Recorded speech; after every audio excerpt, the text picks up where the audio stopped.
جہاں ایک پھل نہیں ہوتا تھا وہاں عالی شان پھل لگ گئے، قرضے بھی ادا ہوئے، حضرت زبیر بن عوام کے بچوں کے پاس مال دولت بھی بچ گیا۔ لوگ جب کہتے ہیں یہ ساری کس چیز کی برکت ہے، اور فرماتے یہ ساری سجدوں کی برکت ہے، یہ رب کی بندگی کی برکت ہے جی، اس کی بارگاہ میں نماز پڑھنے کی مسلمان توجہ نہیں کرتا، توجہ نہیں۔ جاگ رہے ہیں آپ حضرات؟ یہاں کوئی حکومت اعلان کرے نا کہ ہر نماز کے بعد 500 روپیہ، کتنا جی؟ میرے خیال کسی بھی نہیں ہونا مسجد جی، آن گے کہ نہیں؟ نہیں تھوڑے جے بول دے ہو، جڑے نہیں بول دے ہونا تو بالکل ہی نہیں نہ ہونا، ہونا پکا پتہ لگ۔ او خدا کے بندو بات سمجھو، رب فرماتا ہے تو مسجد آدھا میں تجھے برکت عطا کروں گا، میں تجھے برکت دوں گا میں۔ ہمارا زمانہ مذاق کرنے کا، مذاق اڑانے کا زمانہ ہے۔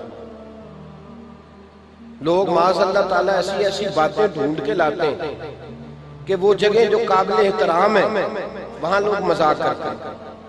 ہمیں اچھی صحبت کی ضرورت ہے، اور ہم بھی بڑی مخالفت کرتے ہیں۔ اب مجھے تو ایک اور فکر لگ گئی ہے، ہم بھی بڑی شدت کے ساتھ مخالفت کرتے ہیں جھوٹے پیروں کی، غلط لوگوں کی، کرتے رہتے ہیں، لیکن اب فکر لگ گئی ہے کہ جھوٹے پیروں کی مخالفت تو بڑی ہو گئی، سچوں کی حمایت کا وقت بھی نکلتا جا رہا ہے۔ اب یہ مسئلہ بھی بڑا درپیش ہے۔ اب ہر جگہ نا ٹی وی پہ جو بندہ بھی آیا ہوا ہے اس نے ایک جعلی عمل پکڑا ہوا ہے، اخبار پہ خبر لگی ہے تو ایک جعلی آدمی پکڑ کے لایا ہے۔ میرا دل کرتا ہے اس کو پکڑ کے ایسے آستانے پہ بھی بٹھاؤں جہاں روز رسول اللہ کا دین پڑھایا جاتا ہے۔ وہاں کوئی انٹرویو تو نے کیوں نہیں کیا بھائی؟ وہاں کیوں نہیں کہا جہاں روز ایک شیخ الحدیث بیٹھ کے حدیث پاک کا درس دیتا ہے؟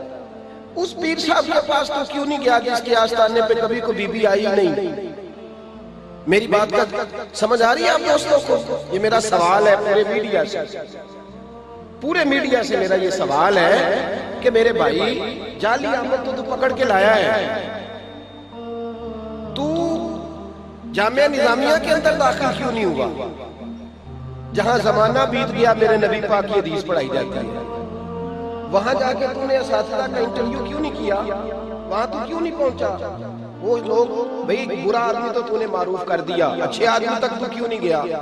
جانا چاہیے کہ نہیں جانا چاہیے؟ بھئی ہمارا بھی عجیب ماحول ہے، عجیب رنگ ہے، عجیب طرز زندگی ہے۔ ہم لوگ چلے بریلی شریف کا آستانہ تو بڑا دور ہے، میں یہاں کی مثال دیتا ہوں۔ آستانہ علیہ سیال شریف چلے جائے، مرکز ہے نا ہمارے یہاں، مرکز ہے نا، رسول اللہ کے دین کی بات بتائی جاتی ہے، نبی پاک کے۔ آپ نے دیکھے وہاں سرکس لگتی ہو، جھولے لگتے ہو، بولے نا، تو آپ میڈیا کو مشورہ کیوں نہیں دیتے کہ ادھر بھی ایک چکر لگا کے آؤ؟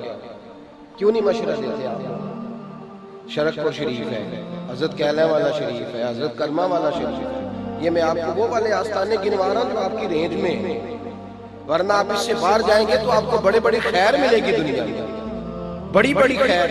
سارا میڈیا بھاگ کے چلا گیا، بھاگ کے چلا گیا اس آدمی کے پاس جو جعلی تھا، جو عورتوں کو لوٹتا تھا۔